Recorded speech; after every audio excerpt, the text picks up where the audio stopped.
ঐতিহাসিক সিরিজ জয়ের পর এবার আইসিসি থেকে সুখবর পেল বাংলাদেশ। ঘরের মাঠে অজিদের হারানোর পুরস্কারটা সাথে সাথেই পেল লাল সবুজেরা।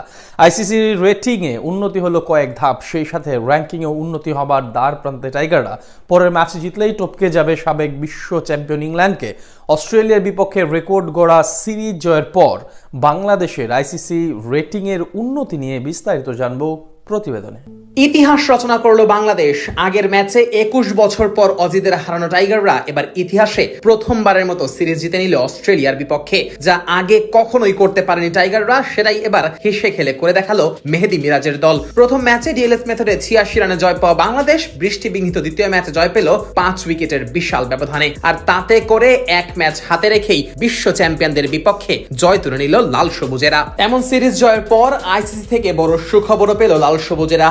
আইসিসির রেটিং এ টাইগারদের উন্নতি হলো কয়েক ধাপ। অজিদের বিপক্ষে মাঠে নামার আগে বাংলাদেশের রেটিং পয়েন্ট ছিল 84 আর র্যাঙ্কিং এ টাইগারদের অবস্থান ছিল 9 নম্বরে। তবে প্রথম ম্যাচ জয়ের পর বাংলাদেশের রেটিং বেড়ে গিয়ে দাঁড়িয়েছিল 86-তে। আর দ্বিতীয় ম্যাচে অজিদের হারানোর পর বাংলাদেশের রেটিং বেড়েছে আরো 2 ধাপ। ফলে সিরিজের দ্বিতীয় ম্যাচের পর বাংলাদেশের রেটিং পয়েন্ট এখন হয়েছে 88। যদিও রেটিং পয়েন্ট বাড়লেও র্যাঙ্কিং এ আপাতত কোনো পরিবর্তন আসেনি বাংলাদেশের, এখনো রয়েছে র্যাঙ্কিং এর 9 নম্বরে। তবে অস্ট্রেলিয়ার বিপক্ষে সিরিজের শেষ ম্যাচে জয় পেলে এই র্যাঙ্কিং এ উন্নতি হবে লাল সবুজদের। সাবেক বিশ্ব চ্যাম্পিয়ন ইংল্যান্ডকে পেছনে ফেলে বাংলাদেশ উঠে আসবে র্যাঙ্কিং এর 8 নম্বরে। সিরিজের শেষ ম্যাচে বাংলাদেশ জয় পেলে তাদের রেটিং পয়েন্ট বেড়ে গিয়ে দাঁড়াবে 90-এ। আর তাতেই ইংল্যান্ডের 89 রেটিং পয়েন্টকে পেছনে ফেলবে বাংলাদেশ।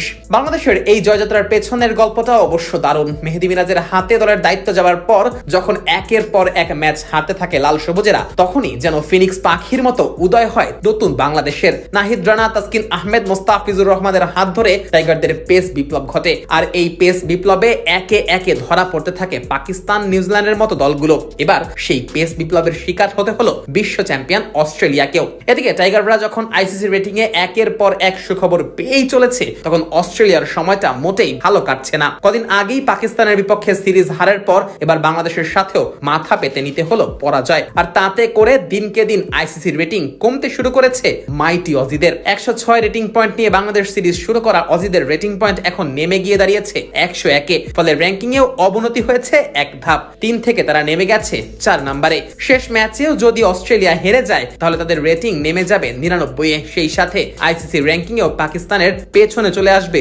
অজিরা।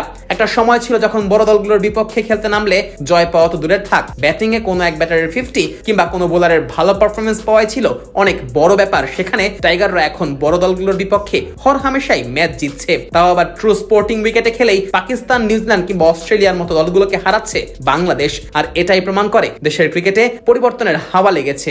আর সেই হাওয়ায় এখন রীতিমতো উড়ছে লাল সবুজেরা।